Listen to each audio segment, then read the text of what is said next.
Hello दोस्तों, मैं विद्या भास्कर। आज हम इस क्लास में धातु अधातु चैप्टर का जो बचे हुए टॉपिक थे उसे हम देखते हैं। तो चलिए शुरू करते हैं आज की वीडियो।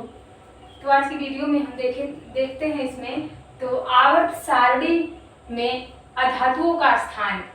इसमें जो है दोस्तों, कल हमने जो पढ़ा था इसमें वर्ग 1 में हाइड्रोजन के बारे में पढ़ा था हमने। ठीक है। आवर्त सारणी में आधातुओं का स्थान में जो हेडिंग थी आवर्त सारणी में आधात्विक तत्व, इस हेडिंग के अंतर्गत वर्ग 1 में जो हाइड्रोजन वाला टॉपिक था, हाइड्रोजन वाला टॉपिक को हम वीडियो में आगे पढ़ चुके हैं। और आज जो इस वीडियो में पढ़ेंगे आगे वो यहाँ से पढ़ेंगे। वर्ग 14 में कार्बन और वर्ग 15 में नाइट्रोजन फास्फोरस, वर्ग 16 में ऑक्सीजन सल्फर तथा सोलेनियम, वर्ग 17 में fluorine chlorine bromine iodine statin तथा टेनेसिन के वर्गीकरण के विषय में वैज्ञानिकों का मतभेद है। वर्ग 17 में जो हैलोजन का समूह होता है, हैलोजन समूह जो है हमारा वर्ग 17 में होता है। और वर्ग 18 में देखेंगे तो उत्कृष्ट गैसें पाए जाते हैं इसमें, जैसे helium, neon, argon, krypton, xenon, radon तथा आर्गेनेसॉन।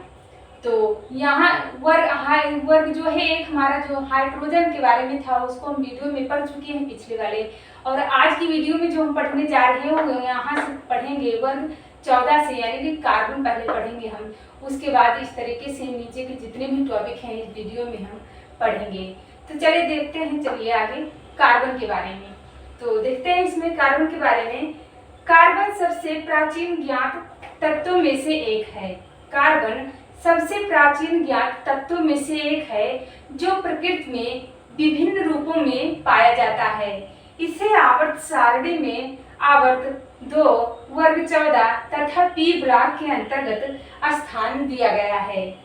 आगे देखते हैं इसमें कार्बन महत्वपूर्ण तत्व। कार्बन के अंतर्गत महत्वपूर्ण तथ्यों को देखते हैं आगे देखते हैं दोस्तों अब कार्बन के महत्वपूर्ण तथ्यों के बारे में। तो इसमें देखते हैं कार्बन का रासायनिक प्रतीक है जो वो है C।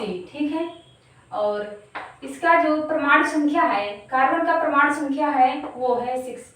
यहाँ पर है परमाणु द्रव्यमान देखते हैं इसका तो 12.088। ठीक है। और इसका देखते हैं सामान्य ताप एवं दाब पर अवस्था। तो जो अवस्था है इसकी वो है ठोस। आगे है क्रिस्टल संरचना। क्रिस्टल संरचना जो इसकी होती है वो षटकोणीय होती है। गलनांक देखते हैं इसका तो गलनांक है इसका 3820K। ठीक है। ब्रैकेट में 3546.85 अंश सेल्सियस। और क्वथनांक देखते हैं इसका, क्वथनांक है 5100K, ब्रैकेट में 4826.85 अंश सेल्सियस है क्वथनांक। आगे देखते हैं इसके बारे में अब। कार्बन एक चतुर्थ संयोजी तत्व है, अर्थात इसकी वाहितम कक्षा में 4 संयोजी इलेक्ट्रॉन होते हैं या इलेक्ट्रॉन पाए जाते हैं जो अन्य परमाणुओं के साथ सहसंयोजक बंधों द्वारा जुड़कर कार्बन बंधों की लंबी श्रृंखला बनाते हैं। यह प्रक्रिया श्रृंखलन कहलाती है। यह जो प्रक्रिया होती है यह हमारी श्रृंखलन प्रक्रिया कहलाती है। इस प्रकार कार्बन सर्वाधिक यौगिकों का निर्माण करता है। कार्बन परमाणुओं की परस्पर आबंधन संरचना के आधार पर प्रकृति में कार्बन के विभिन्न रूप पाए जाते हैं जो कार्बन के अपर रूप कहलाते हैं। आगे देखते हैं हीरा के बारे में। ठीक है। तो यहाँ पर है देखते हैं डायमंड के बारे में। तो हीरा कार्बन का ठोस क्रिस्टलीय रूप है। हीरा कार्बन का ठोस क्रिस्टलीय रूप है जिसमें कार्बन का प्रत्येक परमाणु 4 अन्य कार्बन परमाणुओं के साथ एकल बंध बनाकर एक त्रिआयामी संरचना का निर्माण करता है। और अपनी इसी संरचना के कारण यह प्रकृति का सबसे कठोर पदार्थ माना जाता है या कठोर पदार्थ है। आगे देखते हैं, हीरे की संरचना में सभी इलेक्ट्रॉन दृढ़ता से बंधे होते हैं जो गति करने के लिए स्वतंत्र नहीं होते हैं। आगे देखते हैं दोस्तों, अब यही कारण है कि यह विद्युत का कुचालक होता है परंतु ऊष्मा का सुचालक है। आगे देखते हैं, अगला पॉइंट है, शुद्ध हीरा रंगहीन पारदर्शी जल में अविलीय होता है। वायु की उपस्थिति में हीरे को गर्म करने पर यह द्रव अवस्था में परिवर्तित नहीं होता है परंतु लगभग 700 अंश सेल्सियस ताप पर यह जलने लगता है और कार्बन डाइऑक्साइड गैस उत्पन्न करता है। आगे देखते हैं, हीरे का उपयोग किया गया है।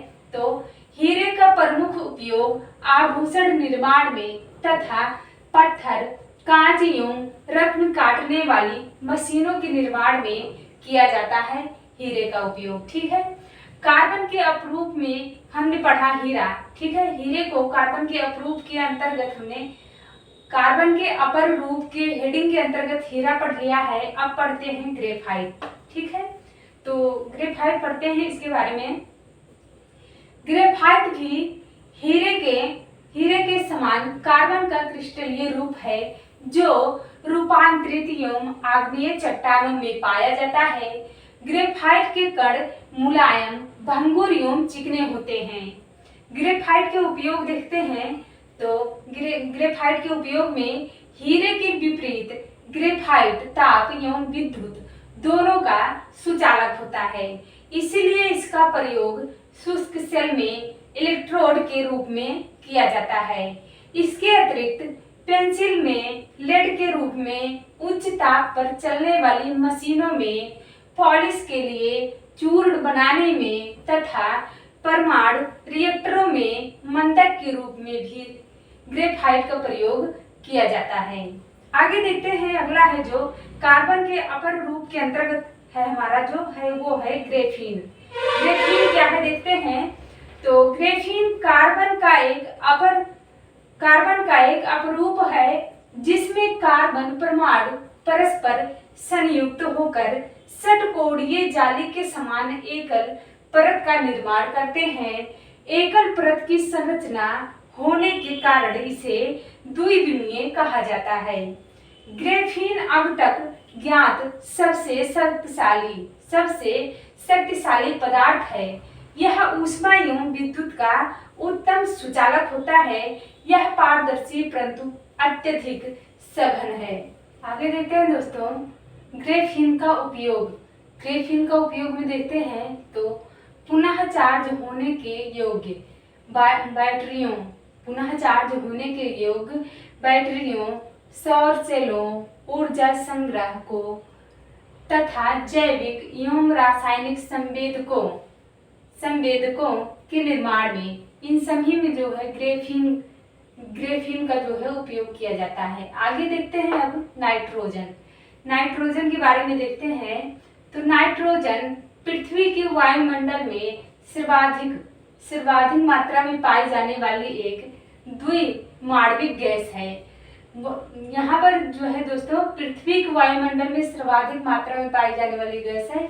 तो पृथ्वी के वायुमंडल में कितना परसेंट तक पाई जाती है नाइट्रोजन गैस, तो 78% तक पाई जाती है, ठीक है। द्विपरमाणविक गैस है। आवर्त सारणी के आवर्त 2 वर्ग 15 तथा पी ब्लॉक में स्थित इस तत्व को परमाणु संख्या 7 तथा द्रव्यमान संख्या 14 या है जो सामान्य ताप एवं दाब पर यह एक रंगहीन, स्वादहीन तथा लगभग अक्रिय गैस के समान गुण प्रदर्शित करती है। आगे देखते हैं, वर्ष 1772 में, ठीक है, वर्ष 1772 में स्कॉटलैंड के वैज्ञानिक डेनियल रदरफोर्ड ने वायु में ऑक्सीजन एवं कार्बन डाइऑक्साइड के पृथक्करण के दौरान नाइट्रोजन की जो है खोज की थी। आगे देखते हैं नाइट्रोजन के उपयोग में देखते हैं, तो उर्वरक, विस्फोटक के निर्माण में नाइट्रोजन का उपयोग जो है किया जाता है। आगे देखते हैं, रेसिंग कारों तथा वायुयान के टायरों में भी नाइट्रोजन गैस भरी जाती है ताकि तीव्र गति के कारण उत्पन्न घर्षण के तापमान बढ़ने पर टायरों में विस्फोट ना हो। आगे देखते हैं, दलहनी फसलों की जड़ों में, दलहनी फसलों की जड़ों में रहने वाले सूक्ष्म जीव राइजोबियम आदि नाइट्रोजन स्थिरीकरण के माध्यम से वायुमंडलीय नाइट्रोजन को नाइट्राइट्स एवं नाइट्रेट्स में परिवर्तित कर पौधों के उपयोग में योग्य बनाते हैं। ठीक है, और आगे देखते हैं, चिप्स के पैकेट में नाइट्रोजन का उपयोग किया जाता है। देखते हैं दोस्तों अब नाइट्रोजन के प्रमुख यौगिक के बारे में। ठीक है, इसमें देखते हैं अमोनिया के बारे में, NH3। इसमें देखते हैं, यह एक रंगहीन किंतु तेज गंध वाली गैस है। इसका निर्माण नाइट्रोजन एवं हाइड्रोजन के संयोग से हैबर विधि द्वारा किया जाता है। अमोनिया का विशिष्ट औद्योगिक महत्व है।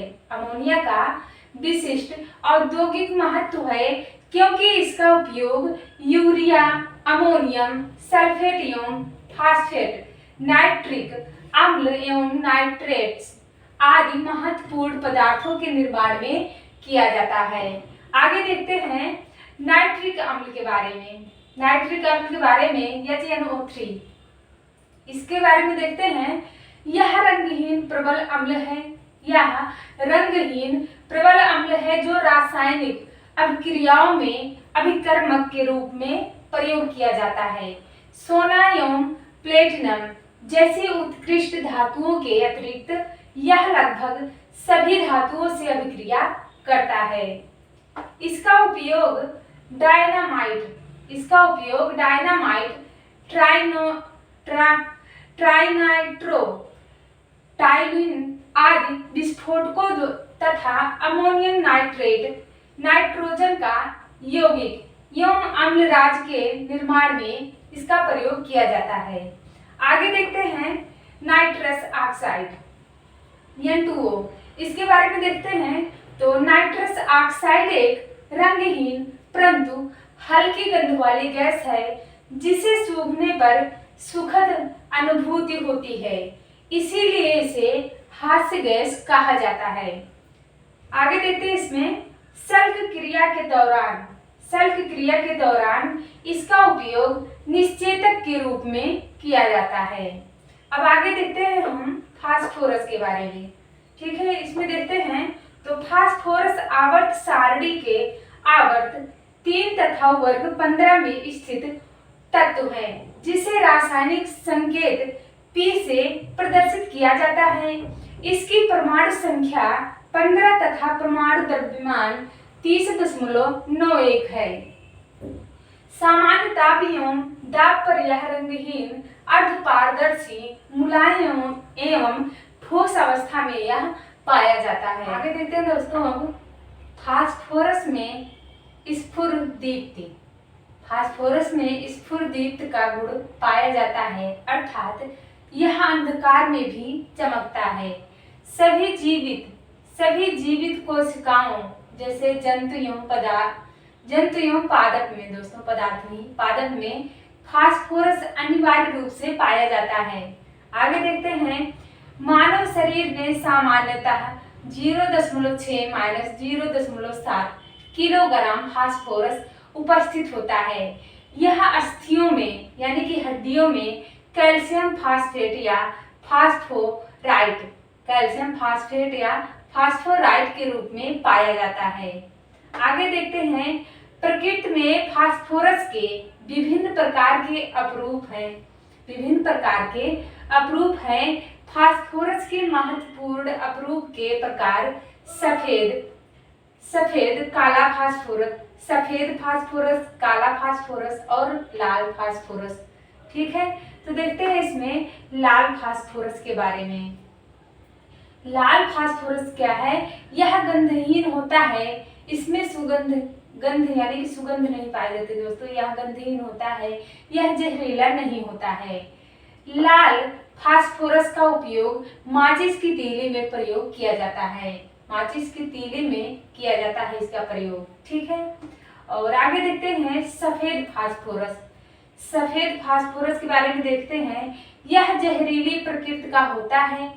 जब इसे कार्बन डाइसल्फाइड के साथ मिलाया जाता है तो यह घुल जाता है और सूर्य के प्रकाश में वाष्पित होकर सिंदूरी फास्फोरस बनाता है जो अंधेरे में चमकता है। आगे देखते हैं काला फास्फोरस क्या है। तो अल्फा काला और बीटा काला, दो प्रकार का काला फास्फोरस होता है। तो दोस्तों इसमें जो टॉपिक बच गए थे उसको हम अगले वीडियो में देखेंगे। तो आज के लिए दोस्तों इतना ही। आप लोगों को बहुत बहुत धन्यवाद।